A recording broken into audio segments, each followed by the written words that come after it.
self-evident truth in our efforts of recovering our country, we really only have one elected position that if we secure that position for ourselves or we the people, we will have an effect, and that's the county sheriff. Well, smart's in school, cool. The county sheriff is the last constitutional authority in a county. They literally, and the courts continue to uphold it at this time, have authority to tell every federal jurisdiction and every judge level that's unlawful. And they have the authority, the weapons, and the resources to enforce that position. And so if we elect our own sheriffs, we could theoretically take back our own country.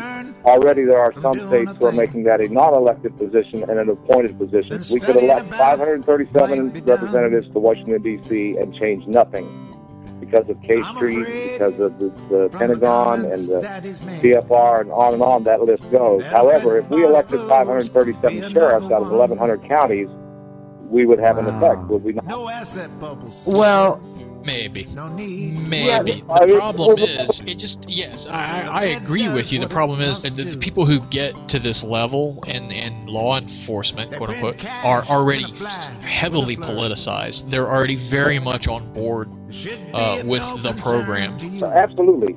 This is the reason that we have to pull it out of the political party. We don't want a law enforcement officer. We want a constitutional authority. Okay, we want a man or a woman who understands the Constitution. The purpose of the Constitution, let us remember, was only for one purpose only. That was to create a limited form of government. The Bill of Rights only does one thing. It builds a fence around that limited government, further limiting it from infringing upon our already existing God-given unalienable rights that existed prior to the formation of this country and still exist for all humanity. We came into this earth through the womb of a woman. It's no more. The Constitution and the Bill of Rights give us nothing.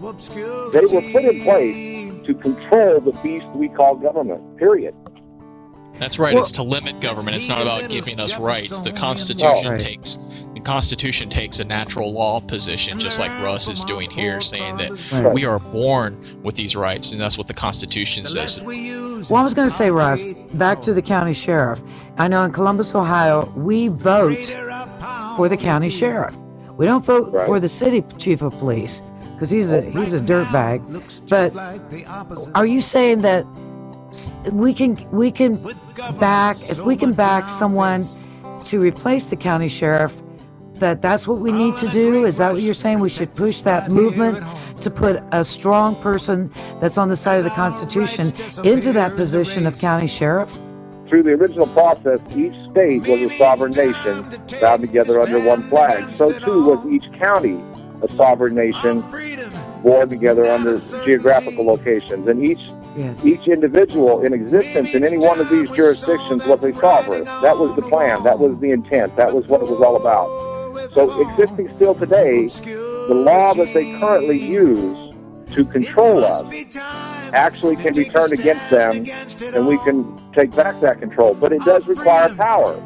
Now, we know that we can't get three people together to agree upon anything, and so it's hard for us to muster power. And it doesn't matter what angle we're approaching it from, it's very difficult to do. So, if we can recognize that we can elect our power back, elect back into the law, elect an individual who has a standing army, who has the authority under that document that created the government, and in essence what we're doing is then forcing our government back into the bounds the Constitution created.